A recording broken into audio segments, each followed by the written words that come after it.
তো বন্ধুরা আপনারা দেখতে পারেন হসপিটাল যে মানুষ মারা গেছেন এখন ডেড বডি তুলিয়া লইয়া যাওয়ার অ্যাম্বুলেন্সে আপনারা দেখতে পাটা। তো যারা যারা ভিডিওটা শেয়ার করবা 2 দিন পরে পরে আইলাকান্দি হসপিটাল এরকম ঘটনা ঘটে দেখুন। বন্ধুরা এইমাত্র ডেড বডি লইয়া আপনারা দেখতে পাটা হসপিটাল থেকে।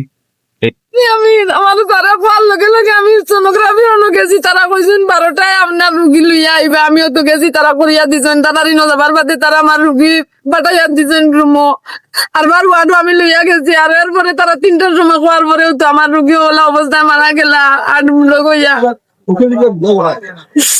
আপনি এখন কেটা চাইরা এগুলো ঠিক মিশন খারাপ আসলো না, এগুলো তারা গাফিলতির কারণে এগুলো মেশিন খারাপ চাই না না মেশিন খারাপ আসলে এই মাত্র আমরা বর্তমানে জানতে পারছি যে তারা তারা নিজে স্বীকার করে যে মেশিন খারাপ। মেশিন যদি খারাপ আসলো তাহলে কেন পেশেন্ট তারা জানায় না, না জানাইয়া জানানোর কারণে তো আজকে এই পেশেন্ট মারা গেছে। এর দায়িত্ব খেয়ে নিবে বর্তমানে এই যে পেশেন্ট মানে মারা যাওয়ার পরে এই যে পরিবার যে বিপন্ন হয়েছে এর দায়িত্ব খেগাই লইব। তারা যদি মেশিন খারাপ আসলো লগালগ জানলো তাহলে কেনে তারা পেশেন্ট জানাইতো, প্লাস মানে তারা শেল্টার রেফার দিত, তারা পাশে না কেনে এটা হয় না।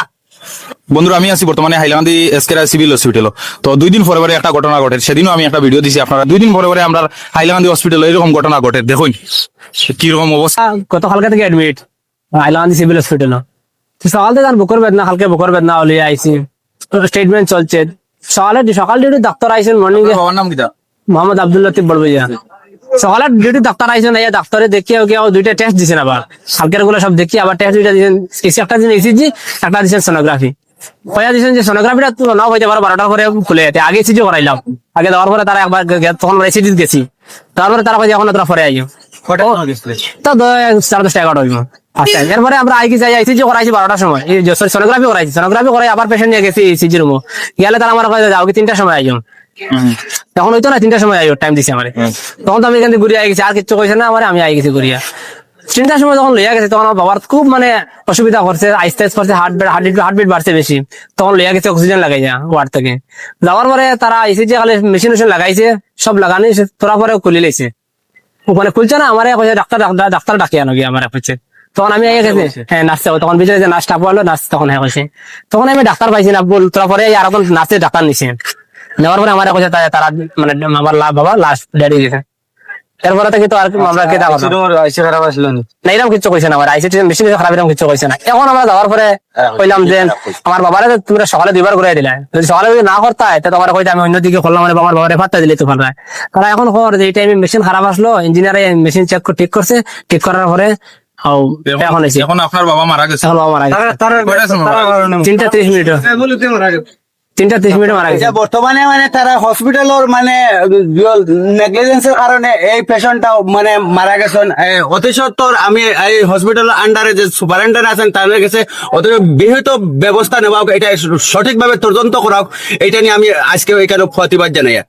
আমার আইজেন আমার বাবা মারা গেলাম, তারা যে আমার যখন ফার্স্ট যাওয়ার পরে তারা 3টার সময় আইও, তারা কেমনে জানলো 3টার বিয়ে তারা মেশিন খারাপ হইবার, মেশিন যখন সব বানাওয়াটাই মাতে আই দিলাম আজ আমার বাবা মারা গেল, খাইলে আরো বাবা মারা যাইবা।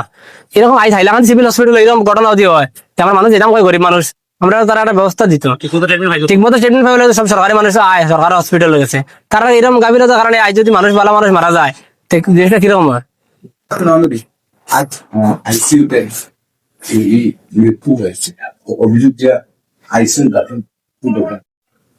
দেখেন পেশেন্টটা কালকে রাত্রে আমাদের সিভিল হসপিটালে এডমিট হয়েছিল। তো কালকে রাত্রে বেসিক যেগুলো ট্রিটমেন্ট হয়েছে সেগুলো দেওয়া হয়েছিল। আর সকালে আমাদের রাউন্ডে এসে আমাদের ডক্টর পেশেন্টকে অ্যাটেন্ড করেছেন। অ্যাটেন্ড করে পেশেন্টকে ইসিজি আর সোনোগ্রাফির জন্য মানে প্রেসক্রাইব করেছিলেন। তো ডক্টর বলেছেন যে আগে আপনি সোনোগ্রাফিটা করিয়ে নেন, ইসিজিটা 24 আওয়ার্স থাকে, আপনার ইসিজি আর সোনোগ্রাফি শেষ হওয়ার পরে গিয়ে ইসিজিটা আইসি থেকে করিয়ে নেবেন। তো অ্যাকর্ডিংলি পেশেন্টের আগে সোনোগ্রাফি হয়তো করিয়েছে। করার পরে 1টার সময় পেশেন্ট আমাদের আইসিইউতে এসেছিল। তখন আমিও হাইলাকান্দি সিভিল ওটিতে কেস করতেছিলাম। তো তখন যখন আমাদের এখানে যে অন ডিউটি সিস্টাররা ছিলেন, তো ওরা বলেছেন যে এখন তো বর্তমানে মেশিনটা একটু হ্যাং নষ্ট হয়েছে, তো সেটা বাই দ্যাট টাইম ইঞ্জিনিয়ারও আমাদের যে মেশিন যে ঠিক করে ইঞ্জিনিয়ারও সেও আমাদের মেশিনটা অ্যাটেন্ড করতেই ছিল এই সময়। তো তখন পেশেন্ট পার্টিকে বলা হয়েছে যে আপনি 1.5-2 ঘন্টা পরে এসে যাবেন, বাই দ্যাট টাইম আমাদের মেশিনটা ঠিক হয়ে যাবে। তো ঠিক আছে, তখন তো আমাদের 1.5-2 ঘন্টার ভিতরে আমাদের ইঞ্জিনিয়ারে মেশিনটা দেখে মেশিনটা ঠিক করে দিয়েছেন, উনি রিপোর্টও দিয়েছেন যে মেশিনটা এখন ঠিক আছে বলে। আমি আর কিচ্ছু মাতিলাম না, আপনারা ভিডিওটা ভালো একটা শেয়ার মার দেন। ভিডিওর মাঝে তো সব কিছু শুনছেন, মনে বড় দুঃখ লাগলো। হায়রে দুনিয়া, এই দুনিয়ার মাঝে কিতা যেন আমরা হাইলাকান্দি ডিস্ট্রিক্টের হসপিটালও কোনো একটা ফ্যাসিলিটি বরাবর আছে, সম্পূর্ণ জিনিস আছে, থাকার সত্ত্বেও যারা কাজ কর্তা তারা বরাবর ডিসিপ্লিন ফলো করতারা না, কিচ্ছু খোয়ার মতো নাই। আমাদের ডক্টর মিলন দাস এবং জুবাইরা নাম স্যাররে দৃশ্যে আকর্ষণ করি আপনারা ভিডিওটা শেয়ার মারবা, তারা এই ন্যায্য বিচারটা করা জরুরি দরকার। আসসালামু আলাইকুম। সর্বপ্রথমে লাস্ট পর্যন্ত দেখে আপনারা কিতা বুঝলা, মনের দুঃখ হইবার জায়গা নাই। সোশ্যাল মিডিয়ার মাঝে আমরা হইলাম কি সোশ্যাল ওয়ার্কার, আমরা যেটা ফাইলাম তুলিয়া ধরলাম, আপনারা জানাইবা। যে ভাই এই ভিডিওটা বানাইছেন অসংখ্য ধন্যবাদ ভাইজান আপনাকে। সচ্চাই জিনিস তুলিয়া ধরার চেষ্টা করবা সবে, সবসময় পাশে থাকার লাগে অসংখ্য ধন্যবাদ।